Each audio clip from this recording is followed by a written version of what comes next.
So, Dr. Bak, our students are also keen about knowing international students living there.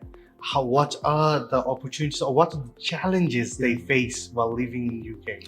Well, obviously, I can speak from first hand from the British universities angle, and I've obviously worked there for many years. There's always challenges. But obviously, UK is one of the most favourite destinations for a lot of international students.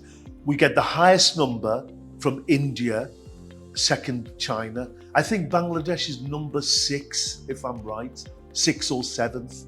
Okay, Nigeria is 3rd, but yeah, Bangladesh is about 6th or 7th. And as you know, our universities are very much branded.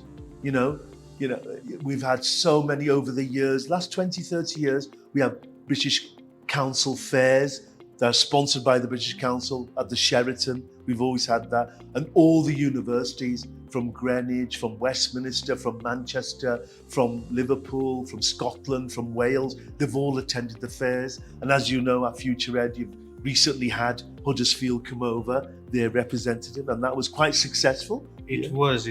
I saw that. A lot of Bangladeshi students these days, they want to go to UK. Yeah. And since you said Bangladeshis are the 6th on the list for international students in UK, so there must be a big Bangladeshi community in the universities there.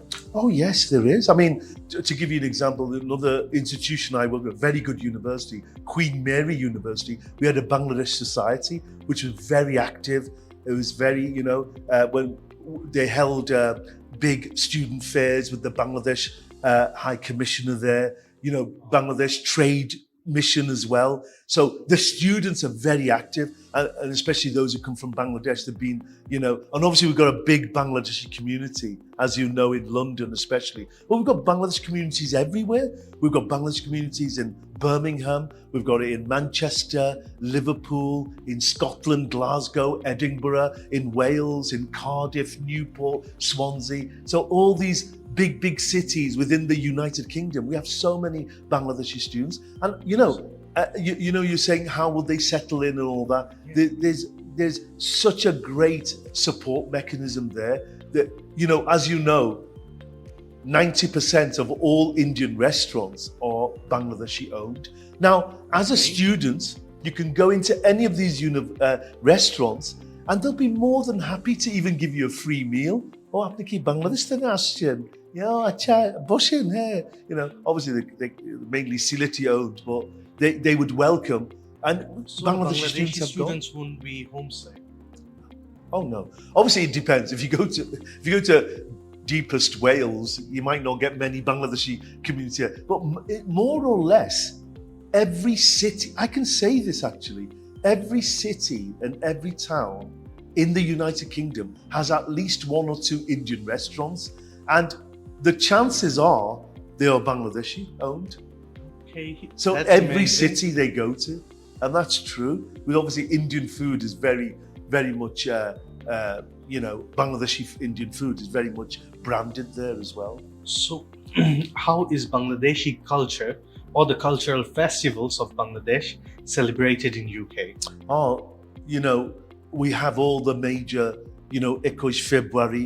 There's a Shahid Minar in London. There's a Shahid Minar in London? You didn't know, did you? No.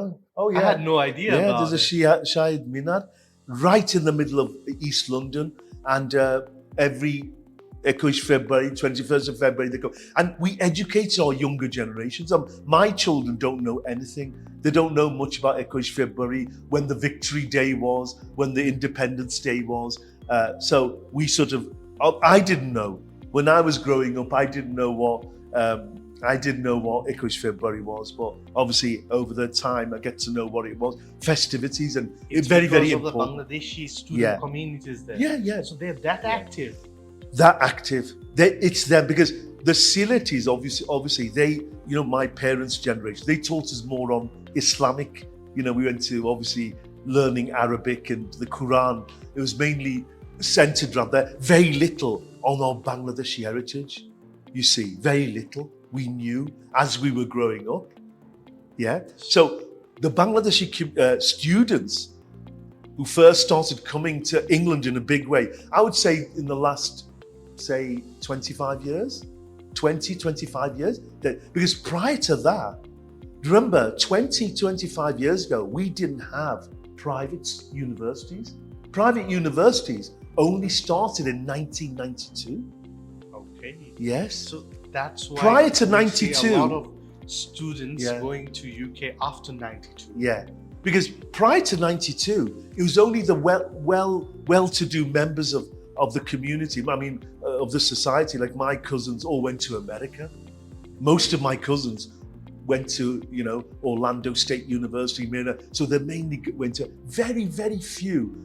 In fact, I can only think of one of my cousins who went to England, but the rest went to. Now, in today, 2022, I think I've got so many of my nephews and nieces, Batizas, Bagnas, and all that, who have gone. They're at Kingston University. One of my cousins' nephews applied to Kingston University, Westminster University, London School of Economics. My niece has just got in there as well. So now, and because Sadman, his name is Sadman as well. He's got a place at Kingston. He studied at North South University.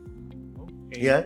And so credit transfer is easier these days. oh, credit transfer you can easily get because you got to remember the private universities, they are also accredited to a lot by the North America, especially the North American universities, but they're also widely recognised by the UK universities. And they realise, so obviously when Huddersfield University came over here, they know North South University, they know IUB, they know IBA, they know science, the Bangladesh Technology, IUT, and they know all the well-known, Ahsanullah University as well. Okay, and Buitt is very well known. They have one of the best graduates. Yes. So because previously, two of my cousins went to Buitt back in the 1970s and 80s. They went straight to America. So they got top jobs there.